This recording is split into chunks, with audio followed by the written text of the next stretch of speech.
The Tigers have had several key moments this offseason, but none can compare to some of the talent that they've brought in.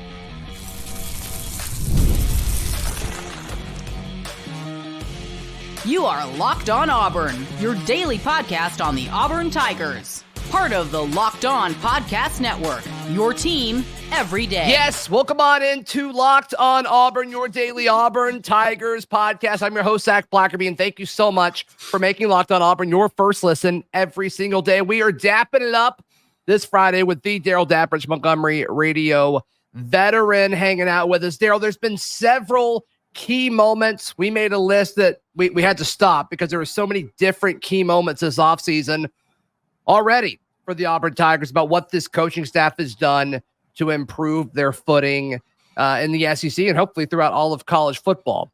From hirings to off-field additions with the clothing apparel partner and all of that. But in my mind, none of it is bigger, I use that word intentionally, than when Auburn landed Percy Lewis via the transfer portal. Because not only is Percy Lewis a proven SEC offensive lineman, Darrell, but he also allows everybody else on the offensive line, I think, to kind of slot down to where they need to, namely Dylan Wade. And I just think the addition of Percy Lewis is going to allow Auburn to do what they need to do on offense and help kind of revamp this offensive line. Yes, just to kind of reset this, I think it's very interesting as you led this segment with talking about how there's different components. There's on-the-field stuff, there's coaching decisions, there's athletic director decisions. Kind of made it for a very, very fun – this is going to be a fun show to do. I was so excited coming up with this list. When we go back and look at it, we don't realize all the good things and all the monumental things that have happened in the offseason since January. And you're right, personnel probably has to be the first. And getting Percy Lewis, when that was announced and he transferred – anytime you get your left tackle, which is the stalwart of your offensive line, it definitely helps you plug that position, which is so important, but it makes other positions stronger along the offensive line. So that was very important. I agree. And I also think, I mean, obviously Percy Lewis is going to be huge for Auburn this year, but he also kind of buys this coaching staff a little bit of time to make sure the future of the offensive line is ready to go. Tyler Johnson, they don't have to rush him this year. They get another year to work with him or Seth Wilfred or Faber Edwin. I think he's more of a right tackle, but we'll certainly see how he develops. But it gives this coaching staff time to develop some of these younger guys because the talent is coming in. It's just young. And so I think the addition of Percy Lewis doesn't just impact this season, but it impacts the future of Auburn's offensive line as well. If you had to boil it down to, okay, the number one moment this offseason for Auburn was what? I had Keandre Lambert-Smith coming in for a couple reasons. Number one, he addresses a position of need from a veteran leadership.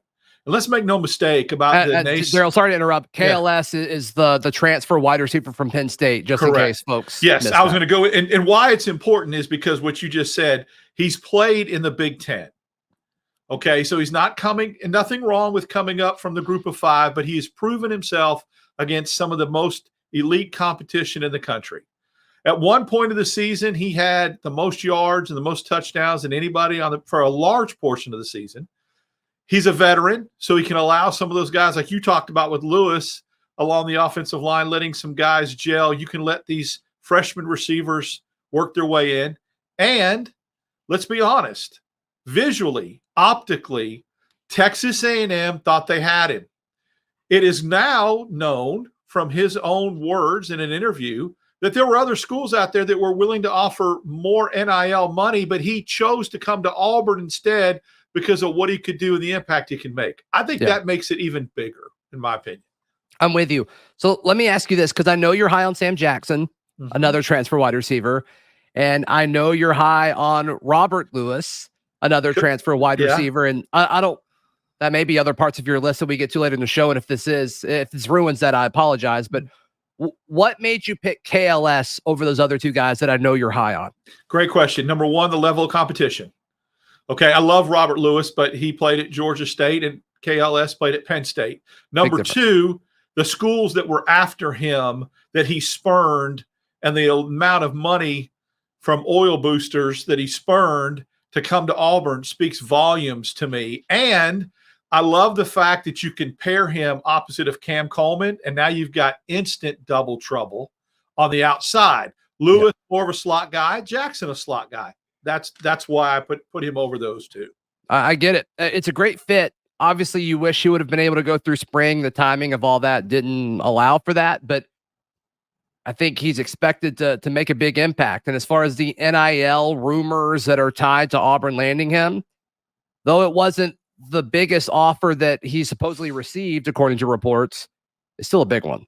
It's still a big one. Auburn still threw a lot to say, hey, we want you here. We need you here. And so you got to think they're going to do everything they can to make sure he's involved in the offense as soon as possible. Full disclosure, until he announced, I didn't think he was coming to Auburn. Same. I'm just being honest. I thought he was going to Texas A&M, and I think Auburn was in the final. I thought Auburn was going to be in the final two, but I had already conceded that he wasn't going to come. So maybe that amps it up a little bit for me, that it was, I already thought he was gone, and then he came, and that even makes it more of an impactful surprise because I didn't see it. And then Auburn did what they had to do to get him. That speaks volumes, I think, of what the need was there. Yeah, and just the timing too. I'm trying to think of like the specific context of when the news broke that it was going to be Auburn. I mean, they were on a tear when you talk about momentum in the portal too. And I think that kind of allowed this program to say, hey, we're going to stick our chest out and we're going to say, hey, if we want you, we are willing to do whatever it takes to get you here, because that's what you have to do. That's what Alabama and Georgia and LSU, that's what they've been able to do consistently. Now Hugh Freeze has figured out how to do that at Auburn. So much so where it kind of made all of the other additions, and we'll talk about some of those on our list for sure, but it made them seem even more legitimate when they went out and got the top transfer wide receiver in the portal. And some people will say, well, he's a number 2 wide receiver. It was the best option. It was the best option available. And they went out and got him. That's all you can do. Absolutely. That's why the word, when I mentioned optics early on, for all those things, all those counterpoints you just mentioned, made it even more important. The optics of that and what the perception was to those around the country, in my mind, made it why, to me, it was the biggest offseason moment.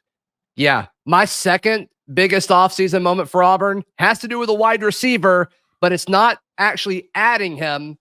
I think it's something bigger than that. So we will talk about that in just a moment, right here on Locked On Auburn.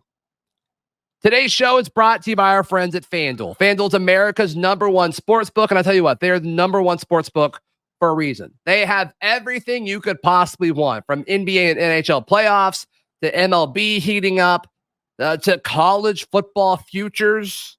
Auburn still has 7.5 wins, folks. If you think that's a discount, you go and get that money at FanDuel. Right now, new customers can get $150 in bonus bets with any winning $5 bet. That's $150 to bet on spreads, money lines, player props, and more. Visit FanDuel.com/lockedon to make every playoff shot count. Of course, FanDuel is America's #1 sportsbook.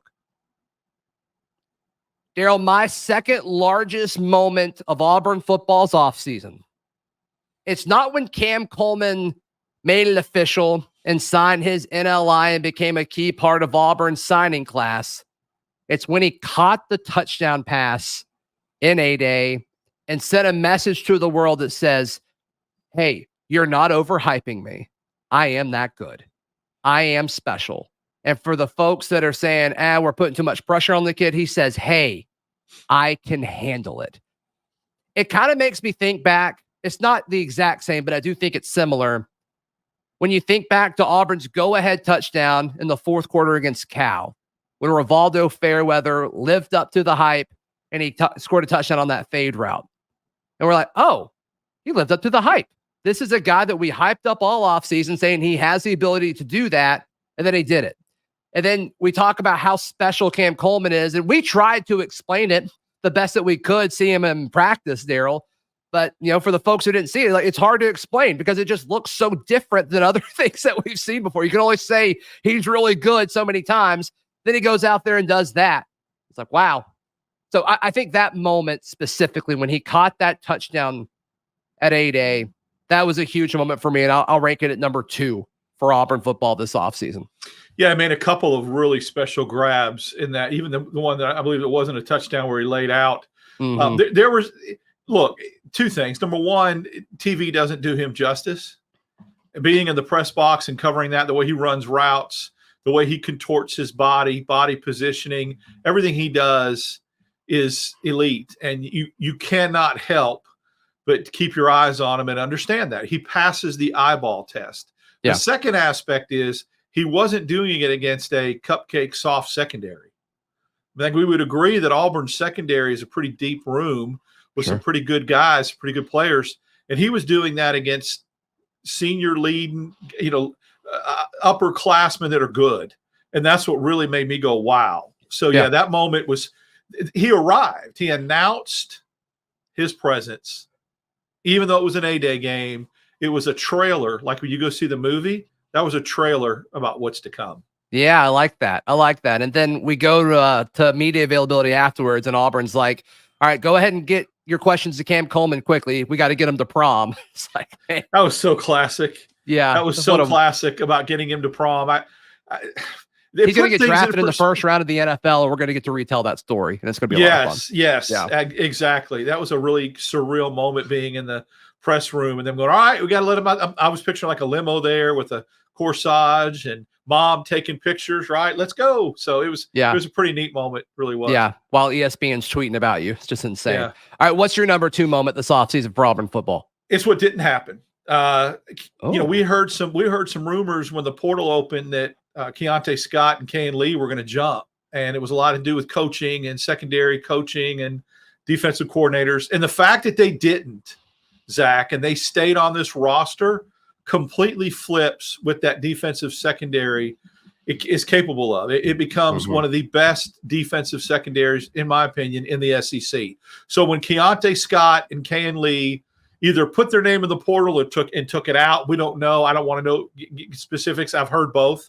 Sure, but the bottom line was there was a lot of rumblings that they were going into the portal, that they chose not to or withdrew their name from the portal and stayed on the Auburn roster was a big, big offseason moment to me because it solidified a strong position group and just continued to make it really, really special. Yeah, I didn't think about putting things that didn't happen on the list, but that's a totally great point because you can lump in other positions in there too. I mean, we saw we saw guys like Tyler Scott supposedly enter the portal and then say he's going to stay. We saw, we talked about how much sense it made for Robert Woodyard to enter the portal, and he, obviously chose to stay. So I won't say names. We heard a couple big names, one along the defensive line and one linebacker that's name popped up that could be going to the portal. I won't say their name, and they didn't. And so, it's that whole, were they, weren't they? When they stay, it's like, you're adding somebody, even though you're keeping them and retaining them. They're that important to go into the next year. Agreed. Yeah. So that's a great point. Great point by you. My third largest moment this offseason was the hiring of DJ Durkin, just because of what he's able to do, not only as a recruiter, but obviously as a defensive coordinator and as a linebackers coach as well. I mean, I think this guy gets it. I think he gets what it takes to win at a high level. And I think he's going to be a good fit here with what Hugh Freeze is trying to build. And I know the hire came with some controversy. I'm trying to put ourselves with this conversation in the context of what happened in these specific moments that we're referring to. But I think it's a move that made sense. I think it's a move that's going to propel Auburn forward as a program and specifically as a defense, Darrell. The more we get deeper into the summer, and we get away from the hire, we get away from open practices that we were able to view at A-Day, the more excited I become about watching a DJ Durkin defense. It's aggressive. It's physical. It's very, very, there's a different, watching him coach from the sidelines in some of these open viewing window practices, there's a whole other level of intensity and one-on-one coaching that's going on. And I cannot his defense to me is so disruptive and so aggressive that I can't wait to watch some of these players that are getting coached up, how they fit in that defense. And oh, by the way, outside of receiver, your linebacking class from last year was the best class you've had in forever. And who better to coach linebackers than DJ Durkin and develop guys like Barber and Riddick and some of those guys. So, and you get other guys that are edge guys, and how are they going to fit into that? It's exciting. And like I said, the further away we get from the hire, the more excited I get as we get ready to kick it off.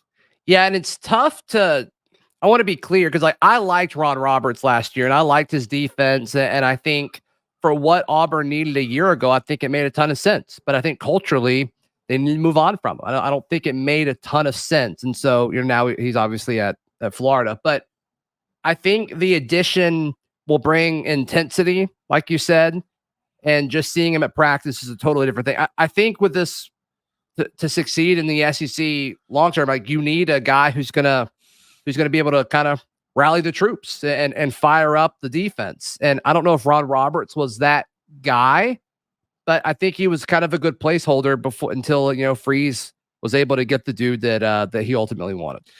The adjustments are the things that I'm going to be the most curious about. Like, sure, I don't want to try to pile on a guy after he's gone, but what would have Durkin done if Brock Bowers kept catching the same pass up the seam? Oh, would he have adjusted? Charlie Five might think he would have with an overfront. Would he have?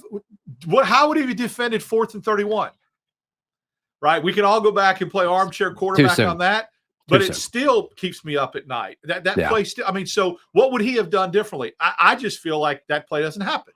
So it's speculative, but I don't care. Yeah, that's why I cannot wait until we kick it off to see the differences, because I think his defense is going to be nasty. Get after you defense, and the way the tackles, the secondary and linebackers tackle already. Looking forward to it. That's a good one. It really is. Who's your number 3? What's your number 3 moment this offseason for Auburn? The announcement of Nike.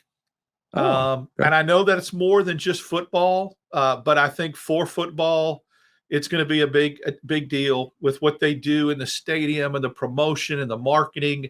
And let's just be honest, okay?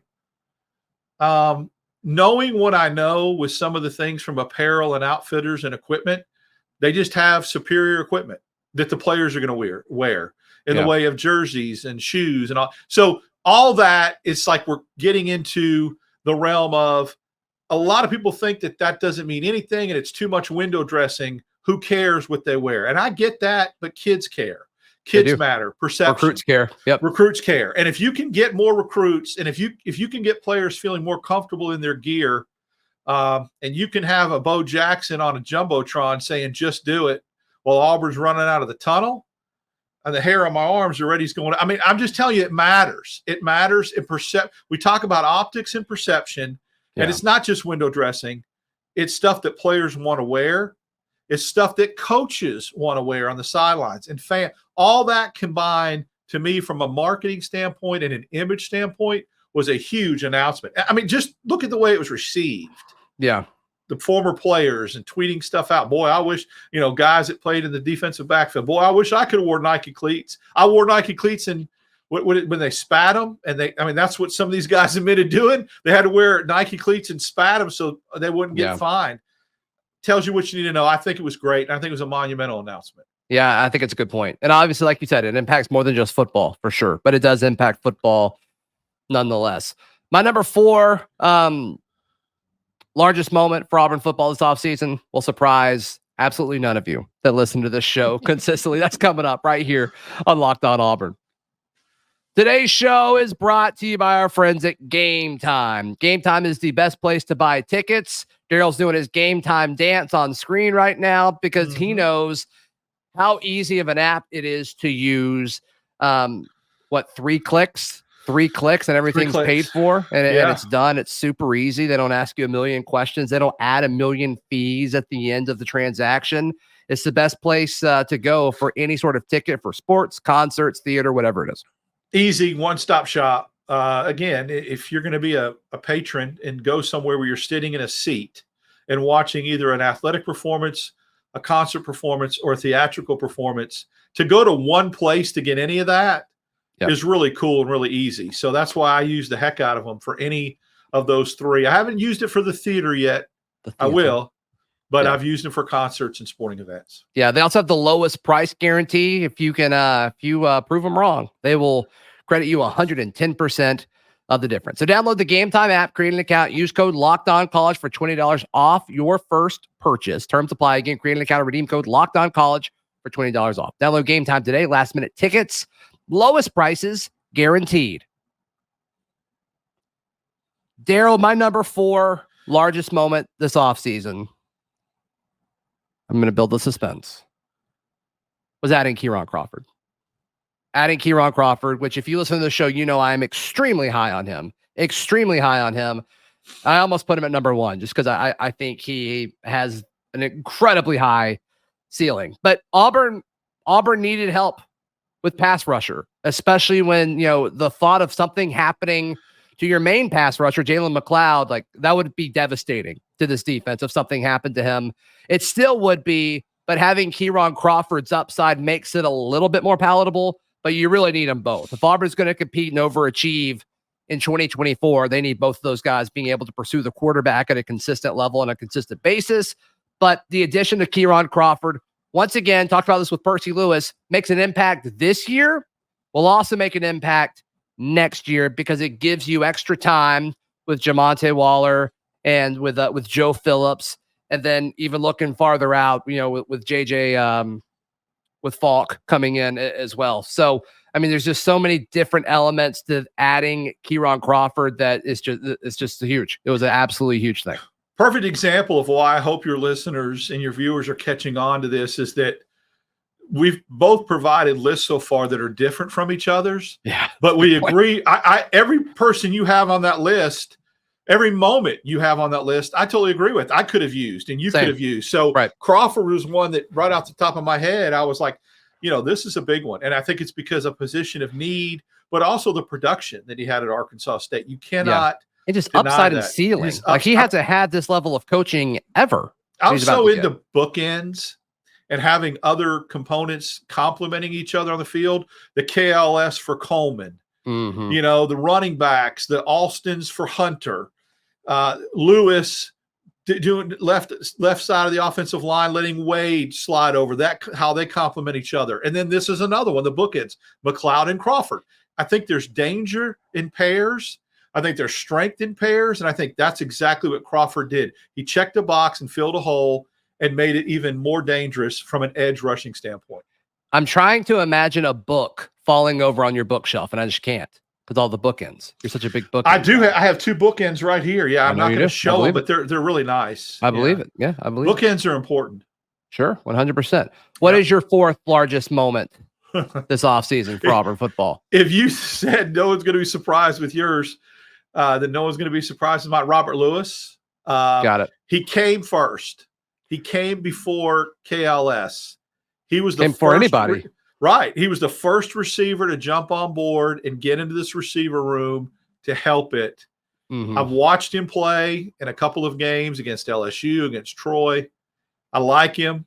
I think in the slot is a natural position for him.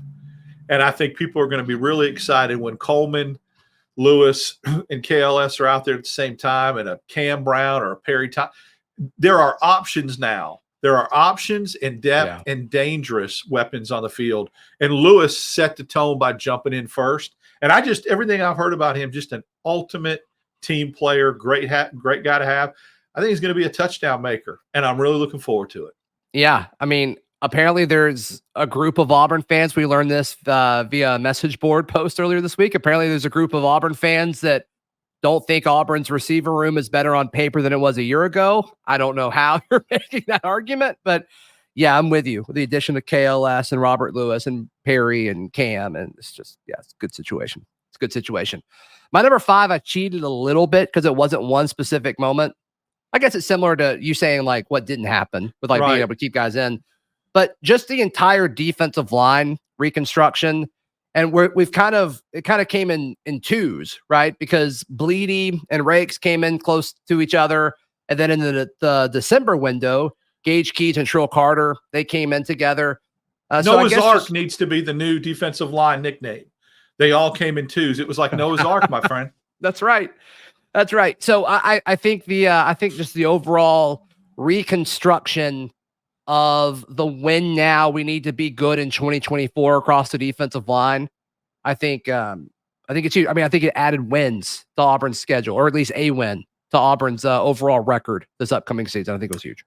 To emphasize that, it's amazing how I might not be able to remember what I had for breakfast yesterday, but I can remember specifically what you said when we got both of these guys, Bleedy and Rakes, the second wave. You felt very comfortable that added a win. Yeah. To Auburn's season. So if that doesn't show what a big offseason moment it is, if you can actually feel like there's a +1 in there by adding 2 guys and solidifying that, again, an area of need, absolutely.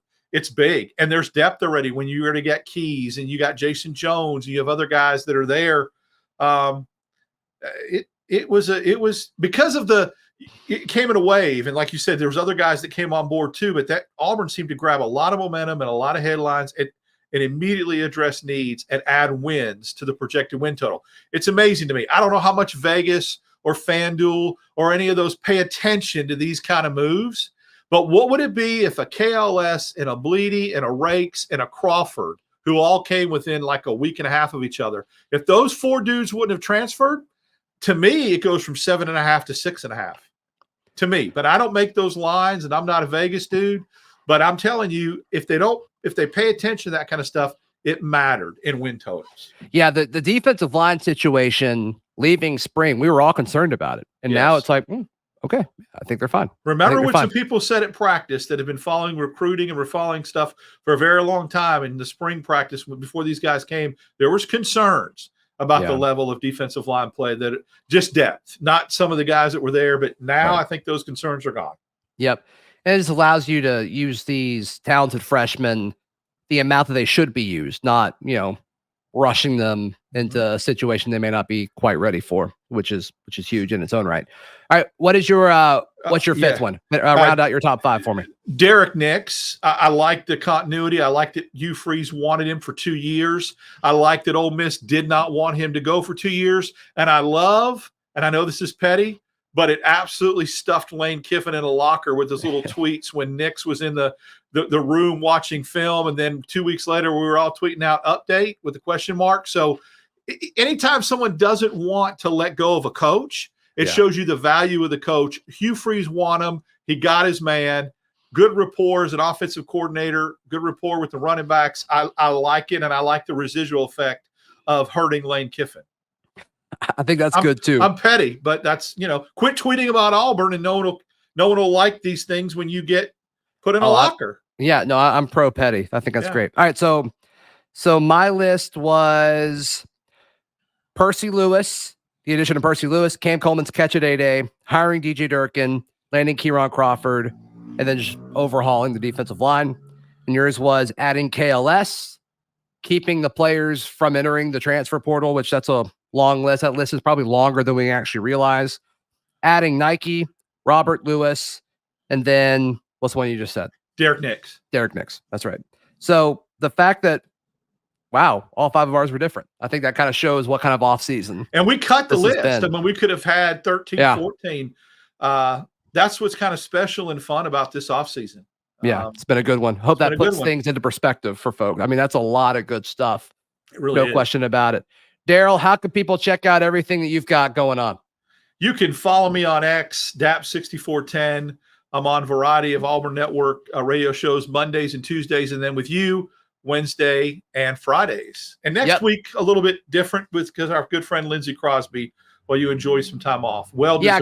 Quick programming note. Lindsey and Darrell will hold down the fort next week. I have recorded some shows with other Locked On hosts, kind of highlighting some of the big matchups from the upcoming season, but it's going to be a lot of Lindsey and Darrell next week. And thank you to you guys for holding down the fort. So please like the video. Please subscribe. We'll see you next week. This has been Locked On Auburn.